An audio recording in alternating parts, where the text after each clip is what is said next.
During this class, we discussed inequality within Canada. Today, I would like to talk about one example of unequal access to resources that still affects many First Nation communities in Canada. This presentation is named Clean Water, an Example of Unequal Society. During this presentation, we'll be addressing what is the issue. There'll be a listing of some First Nations who have a long-term water advisory, a boil water advisory. This does not include First Nations communities who are currently under short-term advisories. These are long-term advisories, so communities who have been boiling water for more than 5 years. We'll compare this to the Walkerton crisis, and we'll discuss some of the reasons why this is so common on First Nations reserves. We'll take a look at the progress to date and what is being done. I tried to look at this from a sociological perspective. So from that perspective, social inequality is unequal access to resources and unequal burdens being placed upon a group. And according to the Government of Canada, when I looked at poverty, it said that it was the condition of a person who is deprived of the resource, means, choices, and power necessary to acquire and maintain a basic level of living standards and to facilitate integration and participation in society. To me, that sounds an awful lot like the issue we're discussing today. Okay, there were far too many advisories to list all the ones in Canada's, so the next two slides will show the advisories current in Ontario. Once again, these are long-term advisories.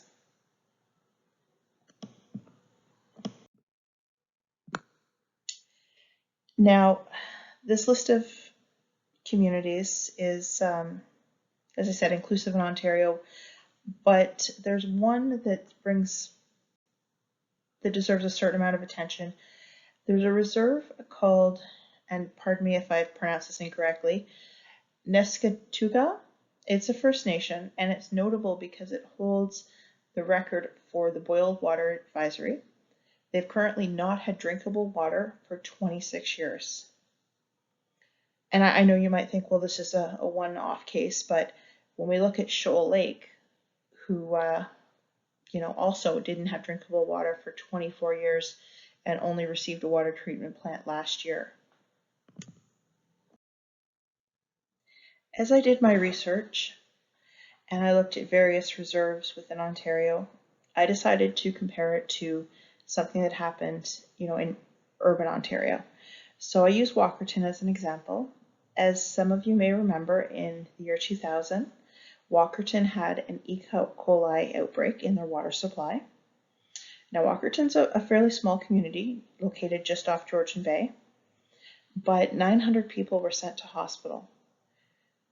100 people required hospitalization of at least overnight, and 7 people died. Now, it's interesting when you compare the response of the federal government and the provincial government here opposed to their response to the reserves. The government stepped in quickly and they took action. There was an inquiry launched. The inquiry took approximately 2 years, but it led to increased funding and new water testing practices. The tragedy in Walkerton, it was very mainstream. It was on all of the news outlets. It was discussed at length. The inquiry itself took 2 years, and it led to an entire overhaul of the federal system. Funding that had been previously cut from water safety practices by the federal government was reinstated, and Health Canada introduced a new monitoring program for Ontario residents. Now, I wasn't able to find a reason why, but although Health Canada introduced the new monitoring program, it didn't make it to First Nations communities until 2010. According to Indigenous Service Canada, water insecurity in remote Indigenous communities may be associated with direct adverse health effects such as obesity, diabetes, gastric, stomach cancer, as well as social issues including economic, social, and cultural. Indigenous households are 90 times more likely to be without running water than non-Indigenous households. First Nations communities have a high rate of waterborne infection. It's 26 times higher than the Canadian average.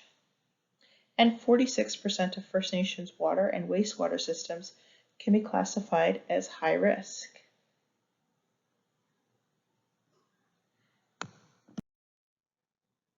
We need to ask ourselves why. Canada is one of the world's richest countries, and if we can afford to run a pipeline to deliver oil and gas, why can't we ensure that all of our citizens have access to clean, drinkable water? Some of the factors, or some of the reasons I discovered while doing this project were not that First Nations don't have access to water, but they have inadequate testing practices. Most of these places have outdated delivery systems. Delivery systems are about half the size of that in urban areas. The infrastructure are often low quality. They have a shortage of staff, and the staff they do have are often poorly trained. And there's unequal funding per capita because the funding is supplied by the federal government. As mentioned previously, there was an inquiry done after Walkerton, and below you'll find a little excerpt from the inquiry. The water provided to many Métis and non-status Indian communities and to First Nations reserves is some of the poorest quality water in the province. Submissions by Ontario Métis Aboriginal Association and the Chiefs of Ontario, as well as the federal government's reports about the quality of water in reserves, make it clear that the water is not provided for Aboriginal people at the standards that generally prevail throughout Ontario. Now, as I read through some of the recommendations, a couple of things struck me.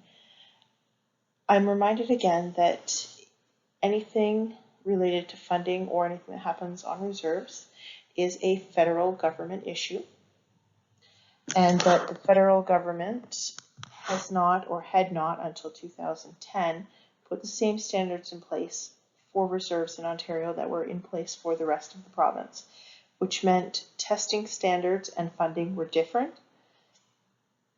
One of the recommendations that was suggested was an upgrading of facilities. And as we discussed previously as well, in 2015, the federal government enacted a budget and started to work. There were quite a few delays. The goal was by 2020 that all reservations within Canada would have drinkable water and we would end boiled water advisories. That didn't happen, and we heard a lot from the federal government about how COVID had largely impacted this, but there have been problems pre-COVID.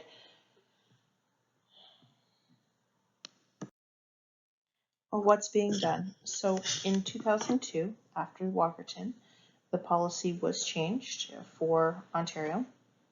2010, Health Canada introduced the new testing program province-wide, including reservations. In 2015, the federal government introduced the fund to eliminate the long-standing water advisories. And to date, 67 long-term boil water advisories have been listed. However, there is still no legally enforceable, either federal or provincial, standard for drinking water on First Nations reserves within Ontario. The responsibility still falls largely on band councils, who are not allowed to enact, build, or design such systems without federal oversight and permission.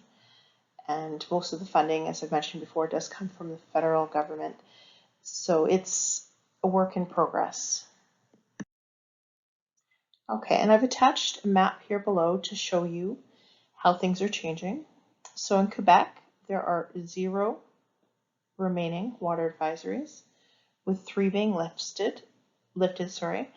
In Ontario, there are 23 remaining, and 67 have been lifted. So it's good to see the progress, but we're not there yet.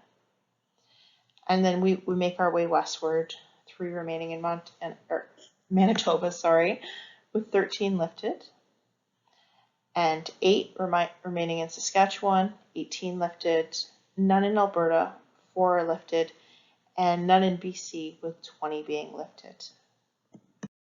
And pictured here are my references. Thank you.